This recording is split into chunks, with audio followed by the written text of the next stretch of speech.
Patient care MNO F&O ఎవరైతే సిఎస్డికి వెళ్ళి sterile items తీసుకొస్తున్నారో so మీరు గుర్తుంచుకోవాల్సిన కొన్ని ఇన్స్ట్రక్షన్స్, చాలా important instructions. Surgical site infections రాకుండా ఉండాలంటే మరి మీరు తీసుకోవాల్సిన జాగ్రత్తలు నేను కొన్ని పాయింట్స్ చెప్తాను, అది ఖచ్చితంగా అందరు ఫాలో అవ్వాలి.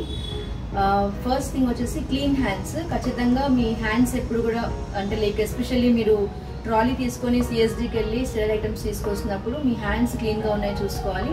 Then wearing mask. So mask వేసుకోవడం వల్ల ఏంటంటే ఒకవేళ స్నీజింగ్, కాఫింగ్, తగ్గినప్పుడు, తుమ్మినప్పుడు ఆ డ్రాప్లెట్స్ వల్ల కూడా దాంట్లో ఉన్న ఇన్ఫెక్షన్స్, క్రిములు కూడా మరి వాటి మీద పడడం వల్ల ఆల్రెడీ స్టెరైల్ ఐటమ్సే కానీ బట్ ఇన్ఫెక్షన్ వచ్చే ఛాన్స్ అనేది ఉంది. So clean hands important, wearing mask important. Third point, ఖచ్చితంగా మీరు డిఫరెంట్ స్ట్రెచర్ కానీ ట్రాలీ కానీ తీసుకుని వెళ్ళాలి. సో సేమ్ ట్రాలీ మీద డర్టీ ఐటమ్స్, మురికిగా ఉన్న ఐటమ్స్ కానీ అన్స్టెరైల్ ఐటమ్స్ కానీ పెట్టకూడదు. ఖచ్చితంగా సిఎస్డికి వెళ్ళే ట్రాలీ ఏదైతే ఉందో అది సపరేట్ ట్రాలీ అనేది ఉండాలి. ఒకవేళ సప్లైస్ ఇష్యూ వల్ల డిఫరెంట్ ట్రాలీస్ లేవు అని అంటే అది హైపోక్లోరైడ్తో కానీ స్పిరిట్తో కానీ ట్రాలీ క్లీన్ చేశాకనే సిఎస్డికి తీసుకుని వెళ్ళాలి. సో ఇంకా ఫోర్త్ పాయింట్ వచ్చేసి మీకు నర్సింగ్ ఆఫీసర్స్ చెప్పుండొచ్చు, లైక్ డోబీకి వెళ్ళండి, ప్లస్ అంబులెన్స్లోని పేషెంట్ అంబులెన్స్ దగ్గర డ్రాప్ చేసి రండి. సో ఇవన్నీ వర్క్స్ చేసుకొని సిఎస్డికి వెళ్ళి అటెస్టేజ్ అన్ని వర్క్స్ చేసుకోవడం అనేది కరెక్ట్ కాదు.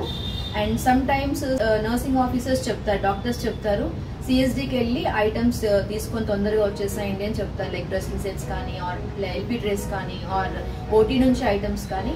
సో పేషెంట్ కేర్ వాళ్ళు ఎంఎన్ఓ ఎఫ్ఎన్ఓస్ ఏం చేస్తారు, వాళ్ళు డైట్కి వెళ్ళడము, లేకపోతే అంబులెన్స్ దగ్గర పేషెంట్ని డ్రాప్ చేసి రావడము, లేకపోతే లాండ్రీకి వెళ్ళడము, దోబీకి వెళ్ళడము, అవన్నీ చేసుకొని వచ్చి ఇది క్యారీ చేస్తారు. సో అలా చేయకూడదు.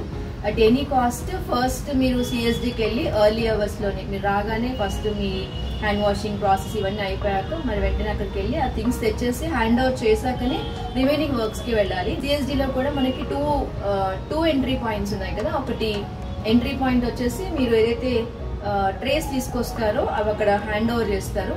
అది స్టెరైల్ అయిపోయాక నెక్స్ట్ డే వేరే ఎగ్జిట్ పాయింట్ దగ్గర డిస్ట్రిబ్యూషన్ కలెక్షన్ పాయింట్ దగ్గర అవి తీసుకోవాలి. ట్రాలీ మీద తీసుకొస్తున్నారు స్టెరైల్ ఐటమ్స్, కానీ దాని మీద ప్రాపర్ కవరింగ్ లేదు. ఎస్పెషల్లీ ఓటీ నుంచి వచ్చే ట్రాలీస్ 2 బెడ్షీట్స్ తోని ప్రాపర్ గా టక్ చేయడం కానీ కవర్ చేయడం కానీ చేయాలి. డర్ట్ వల్ల కూడా మరి క్రిములు అనేవి మరి లోపలికి ప్రవేశించే ఛాన్స్ ఉంది. దెన్ మీరు రిసీవ్ చేసుకుంటున్నప్పుడు ఖచ్చితంగా సిగ్నల్ లాక్ కరెక్ట్గా అయిందా లేదా అదొకటి చెక్ చేసుకోవాలి. దెన్ ప్యాకేజింగ్ కరెక్ట్గా ఉందా లేదా, ఏమైనా తేమ ఉండడం కానీ లేకపోతే ఆ క్లాత్ ఏదైతే కవర్ చేస్తామో ఆ క్లాత్ చినిగిపోయినట్టు ఎక్కడైనా టాన్స్ కానీ చినిగిపోయినట్టు కనిపించినా కానీ అది మీరు వెంటనే ఎస్కలేట్ చేయాలి. సో ఖచ్చితంగా ట్రాలీస్ కవర్ చేసి మాత్రమే, బెడ్షీట్తో కవర్ చేసి మాత్రమే ఐసీయూస్కి కానీ ఓటీస్, ఎస్పెషల్లీ ఓటీస్కి తీసుకొని వెళ్ళాలి. సో ఈ పాయింట్స్ అందరు ఖచ్చితంగా ఫాలో అవ్వాలి.